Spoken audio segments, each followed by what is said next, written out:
Okay, here we go.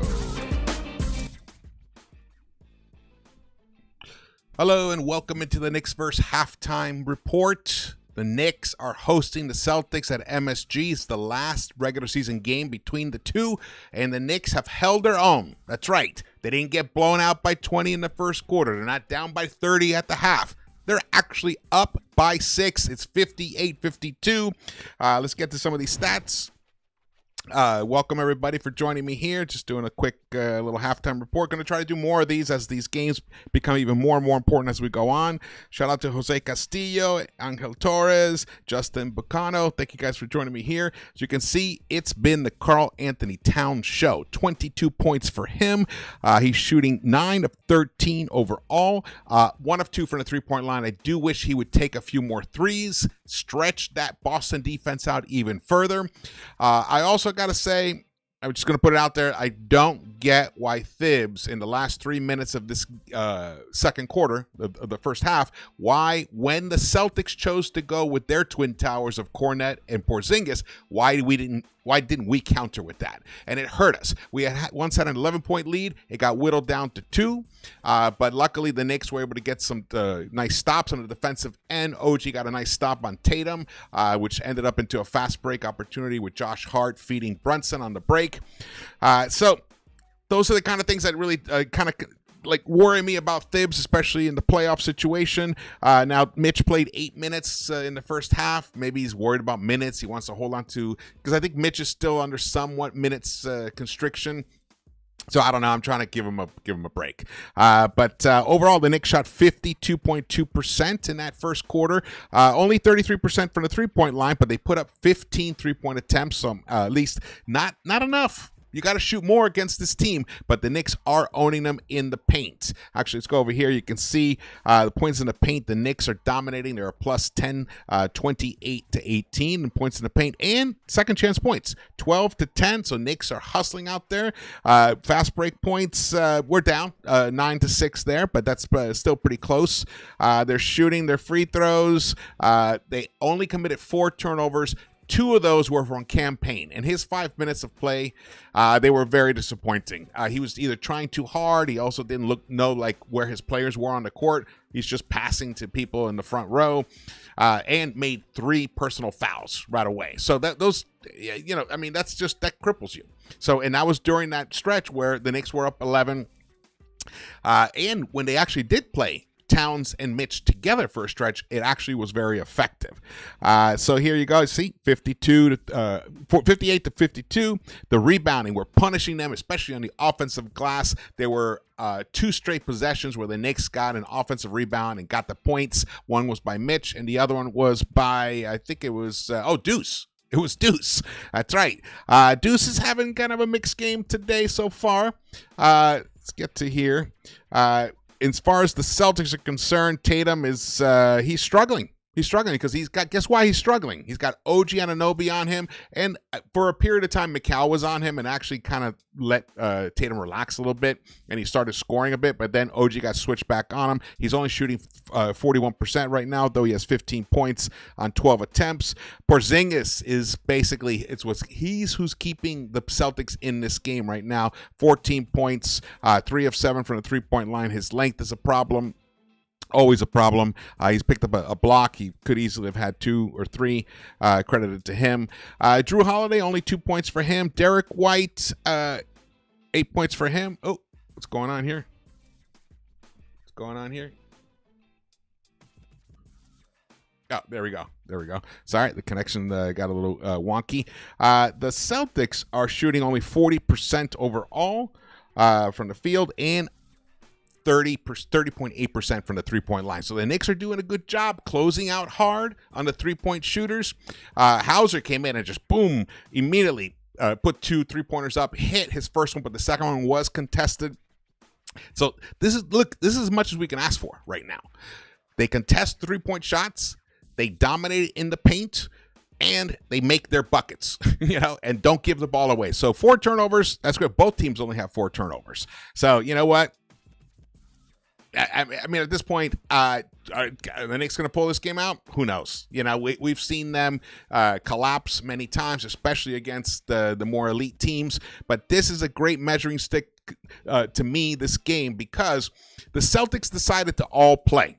All starters. They did not play the game before. At least I think half of them didn't. Porzingis kind of banged up his nose. Drew Holiday has been banged up. Same with Derek White, Tatum, and Brown. Both were missing games recently.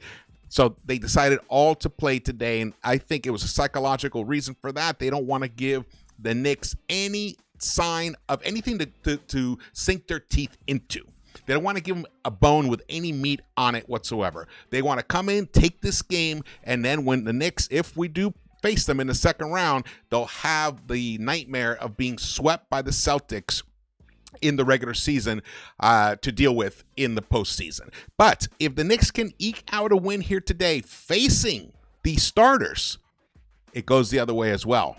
Now you're getting a nice leg of lamb there with some good meat on that bone, and the Knicks could have a renewed attitude about how they feel when they play the Boston Celtics. And so this is a very important game right now. I had a feeling that it wasn't going to be. I had a feeling like they were going to rest some guys and we were going to rest some guys, but no. Both teams are as healthy as, fully healthy. Let's put it this way. The rosters are fully healthy, and they're going at each other. I do think, though, that Thibs should really look at what to do with these Cameron Payne minutes. This is not a game to mess around. DeLon Wright, you started him for a reason. You stuck with him for a reason. He played well for you. Now you need to reward him. Give him some minutes. It's not penalizing Payne. It's the team.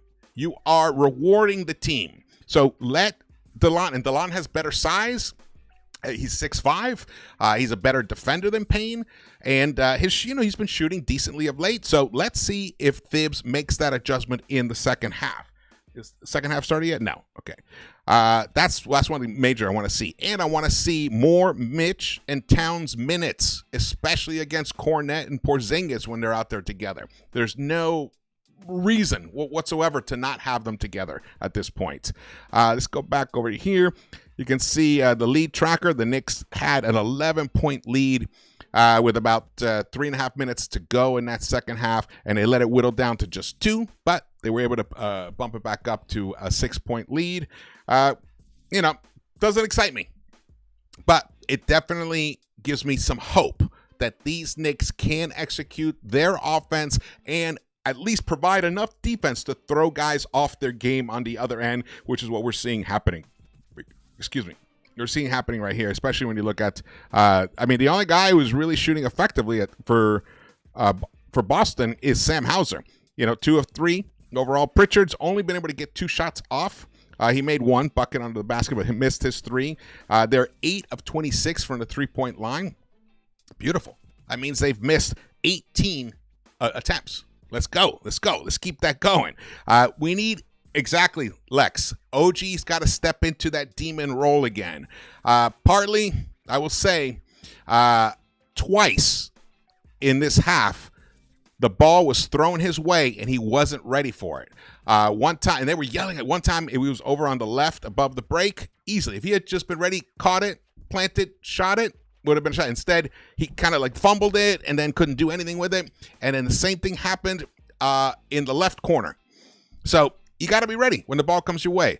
Mikal Bridges, very frustrating first quarter for him, for us. He was 1 of 3 in that first quarter. Actually, let's see. Let me pull this up here.